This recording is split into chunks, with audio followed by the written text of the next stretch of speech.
60 రోజుల్లో మీతో ఇంగ్లీష్ అద్భుతంగా మాట్లాడిస్తాం. వెంటనే కాల్ చేసి జాయిన్ అవ్వండి. నమస్కారం. శ్రావణ మాసంలో ఉన్నాం. ఈవేళ తొలి శ్రావణ శుక్రవారం. అయితే అమ్మవారైన లక్ష్మీదేవిని గురించి ఈ మాసమంతా మనం శ్రద్ధగా ఉండాలని చెప్పుకున్నాం కదా ముందే. అమ్మవారి జననం, లక్ష్మీదేవి పుట్టుకను గురించిన కథను చెప్పుకుందాం. లక్ష్మీదేవి భృగు మహర్షి యొక్క కుమార్తె. భృగువు బ్రహ్మమానస పుత్రుడు. ఆయనకి కలిగిన సంతానాల్లో లక్ష్మీదేవి ప్రథమ సంతానం, స్త్రీ సంతానం. అయితే అందుకని మనం అమ్మవారిని భార్గవి అనే నామధేయంతో కొలుస్తాం. అష్టోత్తరం సహస్రనామాల్లో భార్గవి పేరు కనపడుతుంది. భృగునందన ఆవిడ ఒక కల్పంలో జరిగిందనమాట ఇది. అంటే మన ప్రతి కల్పంలోనూ కొంచెం కొంచెం తేడాలు జరుగుతుంటే ఓ కల్పంలో ఈవిడ భృగు మహర్షికి కూతురుగా జన్మించింది. అప్పుడు ఆవిడని శ్రీ మహావిష్ణువుకి ఇచ్చి వివాహం చేశారట. తర్వాత కాలంలో, అంటే తర్వాత మన్వంతరంలో లక్ష్మీదేవి విష్ణువుతో ఉండగానే ఆమె సమృద్ధికి సూచన అని, ఆమె వల్లే ధనధాన్యాభివృద్ధి జరుగుతుందని తెలుసుకున్నారు ప్రజలు అప్పటికే. అయితే తర్వాత కాలంలో ఒకనాడు దూర్వాస మహాముని వైకుంఠానికి వచ్చాడు లక్ష్మీనారాయణలను సేవించడానికి. అప్పుడు అక్కడి నుంచి ఆయనకు ఒక పారిజాత పుష్పమాల లభించింది, కల్పవృక్షాల మాల అన్నమాట. స్వామివారిని ఏమన్నా నిర్మాల్యం అది తీసుకున్నాడు. ఈ దూర్వాసుడు నిర్మాల్యం తీసుకుని వస్తూ తనకి ఎదురైనటువంటి దేవేంద్రుడికి ఆ నిర్మాల్యపు దండని, స్వామివారి మీద నుంచి తీసిన దండ అని చెప్పి చేతిలో పెట్టాడు. అయితే ఇంద్రుడు ఆ పూట కొద్దిగా సురాపాన మత్తుడుగా ఉన్నాడు. కాస్త అశ్రద్ధగా ఆ దేనిని, దండని ఐరావతానికి అప్పచెప్పాడు. ఐరావతం అంటే ఏనుగు.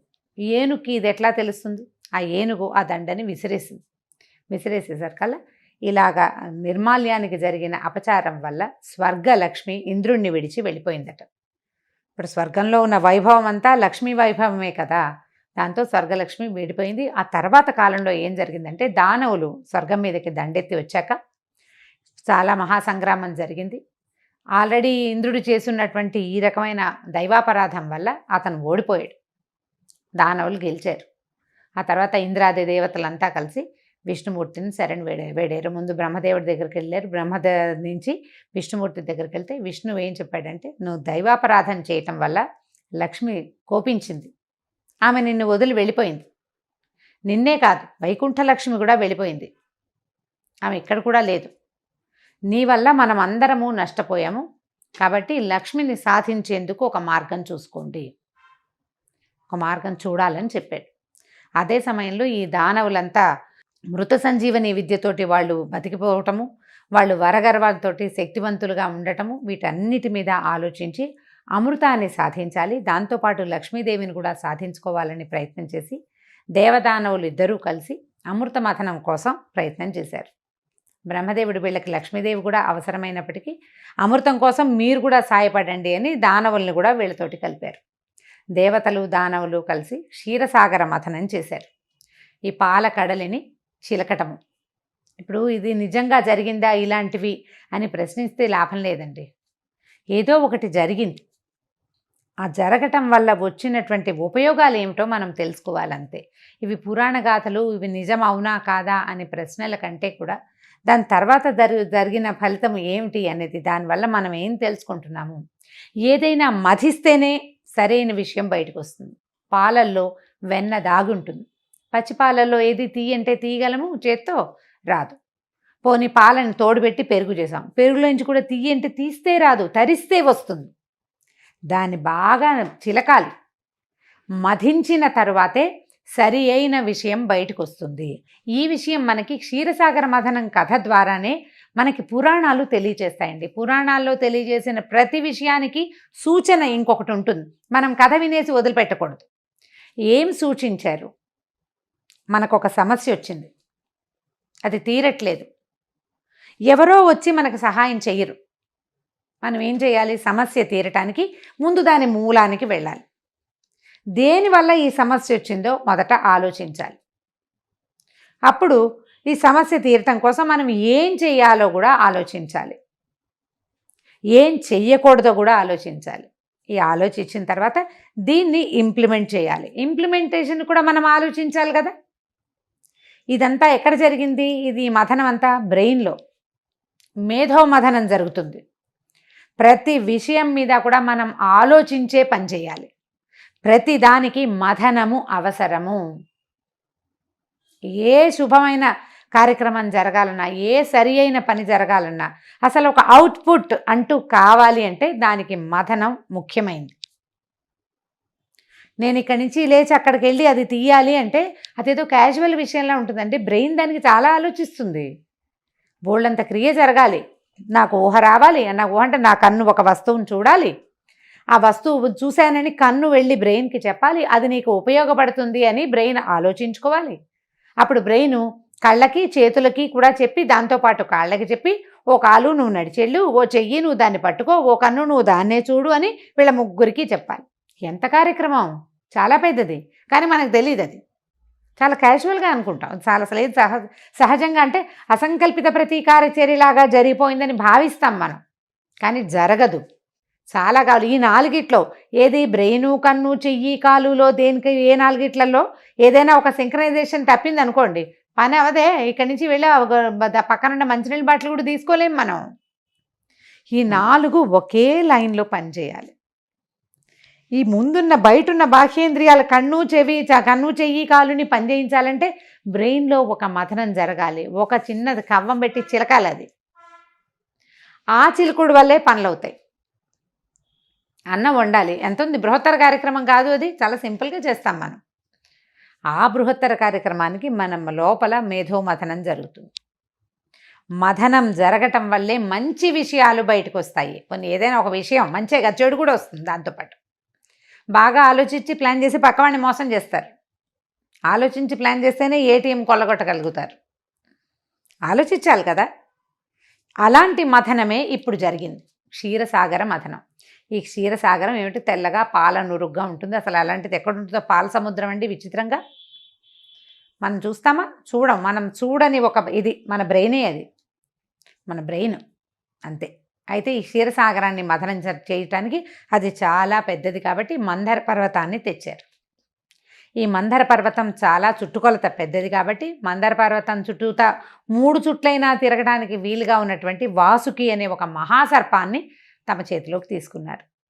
ఈ సర్పాన్ని ఇద్దరు ఒకళ్ళే పట్టుకుని చిలకలేరు కాబట్టి ఓవైపు దేవతలు, ఓవైపు దానవులు పట్టుకుని సముద్ర మథనం చేశారు. ఎన్ని రకాలో వస్తువులు వచ్చినాయి. దాంతో మహాభయంకరమైన హాలాహలం వచ్చింది. మనం ఆలోచించి చెడుని చేస్తూ ఉంటాం అప్పుడప్పుడు. ఆ చెడుని గనక తొలగదీస్తే, దాన్ని మింగేస్తే తర్వాత మంచి వస్తుంది. ఇది చేయకూడనిది అనే జ్ఞానం కలిగి ఉంటేనే తర్వాత జరుగుతుంది మంచి. మనకి పరమేశ్వరుడు వచ్చి ఆ హాలాహలాన్ని అమ్మవారి అనుమతి తీసుకుని, నేను హాలాహలం మింగుతాను అని ఆమెకు చెప్పి ఆ హాలాహలాన్ని తీసుకున్నాడు లోపలికి. తీసుకొని మింగకుండా కంఠంలో ఆపు పెట్టుకున్నాడు. ఎలాంటి చెడు ఆలోచన అయినా దాన్ని దిగనివ్వకూడదు, కంఠంలోనే ఉంచుకోవాలని ఇలాంటి కథలు చెప్తాయి మనకి. ఆలోచన వచ్చింది బ్రెయిన్లో, అది కిందకి వెళ్ళనివ్వకూడదు, ఇంప్లిమెంటేషన్లోకి వెళ్ళనివ్వకూడదు, ఎక్కడో చోట దాన్ని ఆపి పెట్టుకోవాలి. ఈ హాలాహలాన్ని ఆపిన తర్వాత అమ్మవారు వెలికొచ్చింది. లక్ష్మీదేవి సహస్ర కమలం మీద కూర్చుని చక్కగా పరమాద్భుత సౌందర్యంతో బయటికి వచ్చింది. ఆమెతో పాటు చంద్రుడు, తర్వాత నవరత్నాలు, కామధేనువు, కల్పవృక్షము, ఉచ్చైశ్రవము, నవనిధులు, అన్ని మణులు, నవరత్నాలు అన్నీ కూడా ఈ సముద్రంలో నుంచే వచ్చినాయి. ప్రపంచమంతా సముద్రంలోనే ఉంది.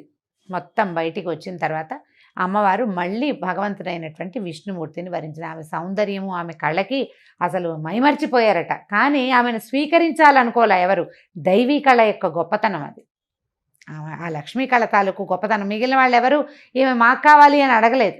ఆమె స్వయంగా వెళ్ళి శ్రీమన్నారాయణ్ణి ఆయన దండ వేసి ఆయన మెడలో, ఆయన వక్షస్థలంలోకి చేరిపోయింది. వివాహం అప్పుడు భృగు మహర్షి కూతురుగా ఉన్నప్పుడు ఆవిడ విష్ణువుని అడిగిందట, నేను నీతో పాటు ఎక్కడుండాలి అంటే నా హృదయంలో ఉండమన్నట్టు. భార్యని హృదయంలో ఉంచుకోవాలి, ఆమె మీ మనసుగా ఉండాలి అని భగవంతుడి కథే మనకి తెలియజేస్తుంది. లేదా హృదయంలో ఉంచుకోలేవు. అర్ధనారీశ్వర స్వరూపం నీలో సగం అయిపోవాలి భార్య. లేదా నీ నాలుక యందు ఉండాలి, నీ మొత్తం ఆలోచన, నీ మాట అంతా నీ భార్యగా ఉండాలి. అలాంటి వాళ్ళు ప్రఖ్యాతులవుతారు. అలాంటి వాళ్ళు హాయిగా ఉంటారు, వాళ్ళ జీవితం సుఖంగా ఉంటుంది. అది చెప్పడానికే పురాణాల్లో ఇలాంటి విషయాలు చెప్తారండి మనకి. ఈ అమ్మవారు లక్ష్మీదేవి విష్ణుమూర్తిని వరించిన తర్వాత ఇంద్రుడు ఆమె కోసం మళ్ళీ తపస్సు చేశాడు. తపస్సు చేస్తే అప్పుడు ఆమె అతనికి స్వర్గలక్ష్మిగా ఉండడానికి ఒప్పుకుంది. స్వర్గంలో ఒక లక్ష్మీ అంశ ప్రవేశించింది. లక్ష్మీదేవి విష్ణుమూర్తితోటే ఉన్నప్పటికీ ఆవిడ ప్రపంచంలో ఉన్న ప్రతి విషయంలోనూ తన కళని అంశని స్థాపించింది భగవంతుని యొక్క అనుమతితోటి. స్వర్గలక్ష్మిగా స్వర్గంలోనూ, సస్యలక్ష్మిగా పంటల యందు, లక్ష్మీ స్వరూపంగా గోవు యందు, ధనముల యందు, ధాన్యముల యందు ప్రతి చోట కూడా తన తాలూకు లక్ష్మీ అంశని అన్ని చోట్ల ప్రవేశపెట్టింది. అమ్మాయి కాస్త చక్కగా బాగుంటే అమ్మాయి లక్ష్మీ కళగా ఉందంట. లక్ష్మీ స్వరూపంగా కనిపిస్తుంది. లక్ష్మీ సాన్నిధ్యం కనపడుతుంది. బాగా ఒక 10 బస్తాల బియ్యము అవి కనపడితే అక్కడ ధాన్యలక్ష్మి సాన్నిధ్యం, సస్యలక్ష్మి సాన్నిధ్యం కనిపిస్తుంది. ఎక్కడ నిండుదనం ఉందో, ఎక్కడ సమృద్ధి ఉందో అక్కడ లక్ష్మి ఉన్నట్టు. మన దగ్గర నిండుతనం లేదు, సమృద్ధి లేదు. సమృద్ధిని సాధించేందుకు ప్రయత్నం చేయాలి. లక్ష్మి సాధన వల్లే సమకూడుతుంది. మళ్ళీ ఇందులో ఇంకోటి ఉందండి, ఉద్యోగినం పురుష సింహం ఉపైతి లక్ష్మి అన్నారు. సంస్కృతంలో ఒక శ్లోకం ఉంది. ఇది ఎవడైతే ప్రయత్నశీలుడుగా ఉంటాడో వాడికి లక్ష్మి దొరుకుతుంది. స్త్రీ పురుష భేదం లేదండి. పని చేస్తే లక్ష్మి సాధిస్తాం మనం. ఏదైనా సరే అన్ని రకాల లక్ష్ములని, విద్యాలక్ష్మిని, జ్ఞానలక్ష్మిని, ధైర్యలక్ష్మి, సాహసలక్ష్మిని కూడాను ప్రయత్నమే చేయాలి. ఆ ప్రయత్నాన్ని శ్రద్ధగా చేయాలి. ఈ క్షీరసాగర మథనం కథ విన్న వాళ్ళకి చాలా మంచిదని చెప్తారండి. శుక్రవారం నాడు చక్కగా లక్ష్మీ పూజ చేసుకుని ఈ కథని సావకాశంగా వినండి. దీంట్లో చాలా డీటెయిల్స్ ఉన్నాయి. ఇంకా చాలా డీటెయిల్స్ నేను వదిలిపెట్టాను. మనకి పెద్దగా సమయం లేదు, తెలిసిన కథే కదా అని బ్రీఫ్గా చెప్పాను. కానీ దీని మీద చక్కగా పిల్లలకి చెప్పండి. మీరు ఒకసారి తలుచుకోండి. మంచి పుస్తకం ఏదైనా ఉంటే ఆ పుస్తకం తీసుకుని చదువుకోండి. మనం ఇది శ్రద్ధగా ఉండవలసిన నెల అనేది జ్ఞాపకం పెట్టుకోండి. లక్ష్మీ పూజ చేసుకుని ఎవరైనా ఒక ముత్తైదుకి ఒక తాంబూలం కనుక ఇస్తే చాలా మంచిది, శుభం జరుగుతుంది. నమస్కారం.